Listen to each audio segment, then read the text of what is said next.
in which capital punishment may be receding as the most serious kind of question that we would face even in this setting. When we are dealing with capital punishment, everyone seemed to understand that they want to punish the offender, even though they're not sure that they think it's warranted to use the death penalty.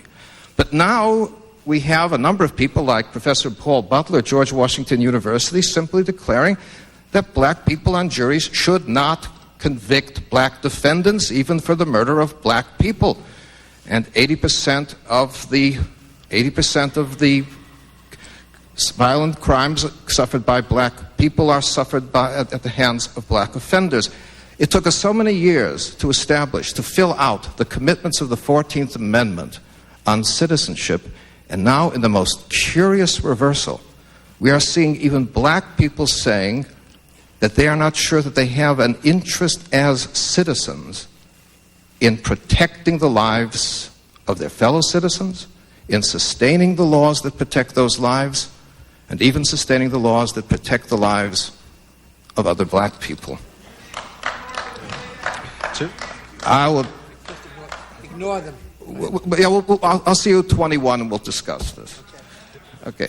I have a hunch that if Himmler were here and we were ready to execute him, we will have candlelight vigils.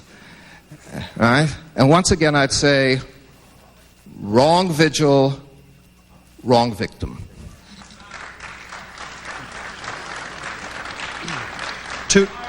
Two quick points, please. One, I would suggest that capital punishment in the United States of America is the least capriciously imposed criminal sanction in the history of the world, replete with burdens of proofs and procedures and jury unanimity requirements and beyond a reasonable doubt proofs and aggravating and mitigating circumstances and appeals and habeas delays, the least capriciously opposed major sanction. That'll have to wait. Okay. You can accost them at the bar. Now, gentlemen. Quick. 4 minutes. Well, let me say this. First of all, I would make the case. You tend to assume if you flip your obsession with the abortion question around, that just as a fetus should not be destroyed, then so the adult shouldn't either. Let's just stop the killing. This past week, Mahmoud Abu Jamal made an observation in Philadelphia.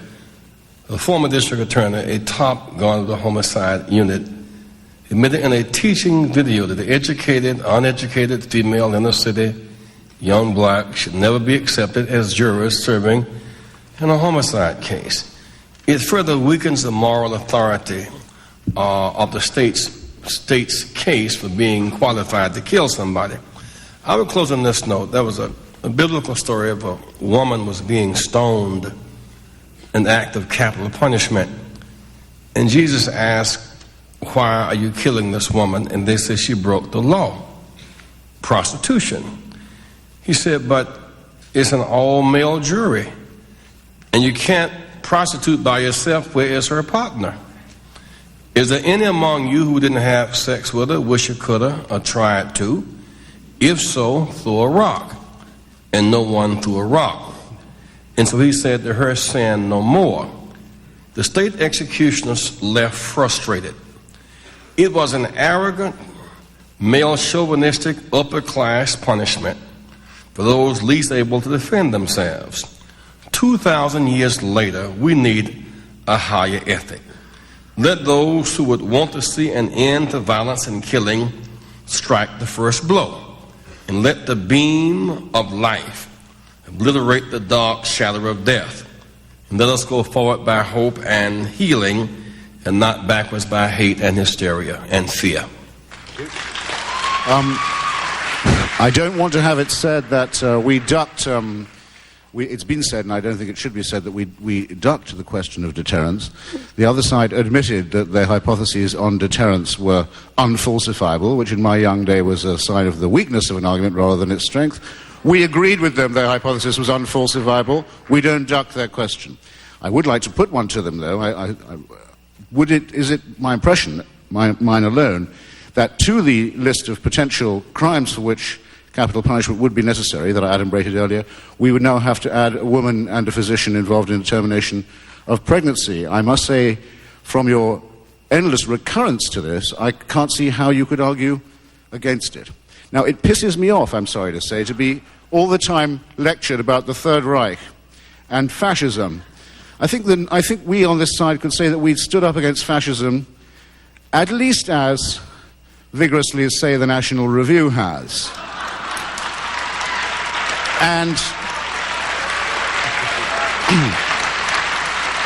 require no lectures from Franco's fans on this subject. But for the hygiene of an elementary distinction, let me just say, the point at issue is not, do individuals have the right of self-defense in peacetime, or do nations have the right of self-defense in wartime? We were not met tonight to discuss either of those issues. We were met to discuss, can the state take a human life for a human sacrifice in peacetime? And you dodged it, and it's your shame that you did.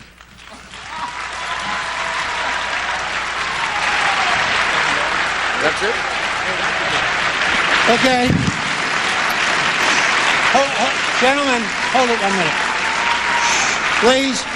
First, I want to thank the two sponsors, The Nation and the National Review, and our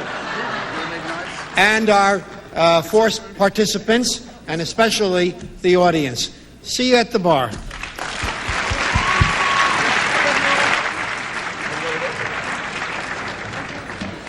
Okay.